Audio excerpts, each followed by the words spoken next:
But Yes. what if you're like in a context of like a meetup group where you're trying to meet people and make friends, and the purpose is to have a conversation, then I think I could be naive here, but I really think that improv skills could help people, especially if they have a little bit of social anxiety, or if they're having a hard time, if they feel like their conversations were never very fruitful, like maybe improv could help. Would you, what do you think of that idea? Absolutely. And I think the great thing about improv too is it is so accepting of everyone. And Hmm. what it's taught me is that my ideas that I bring to the scene are just as valid as what someone else brings. And so I am hesitant, or I used to be hesitant about speaking up at meetings Hmm. and raising my hand and asking a question, right? And of course, the your workplace dictates those dynamics and can set the tone and the model and the safety of those things too. So that's a whole culture talk for another day.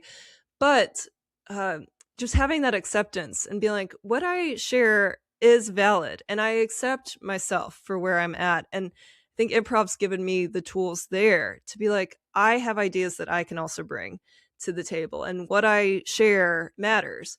And so, yeah, for someone who is hesitant and like, oh, I just don't have the greatest ideas, I'm not fast thinking, I need time to think about it.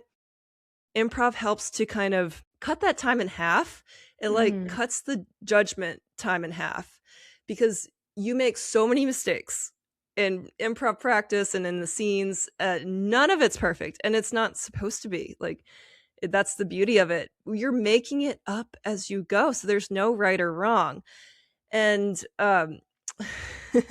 so you you learn eventually that you don't have to judge your ideas so hard. And so then when you're off stage, when you're living your life, you're hopefully also bringing that to the table of like, I'm not as judging of my ideas of others, but mostly of ourselves because we're our own worst critics for sure. Yeah. And so, Yeah. like, letting go of that judgment piece and just realizing that I can just exist and be in this scene of life is such an amazing feeling to have, and I think it shows up in conversations when you're talking with people, when you're talking with new people. That lack of judgment helps a ton. Oh my gosh. Dana, like everything you just said is really, really profound. Again, I really feel like if you need another career, you could go into the mental health space and be like a motivational speaker for people who struggle with self-criticism. 'Cause There's this is gold. people there, and excuse me for interrupting because I got Yeah. excited. There are Yeah. people who do improv for mental health and improv for training mental health therapists. There are people who Mm. do improv for therapy.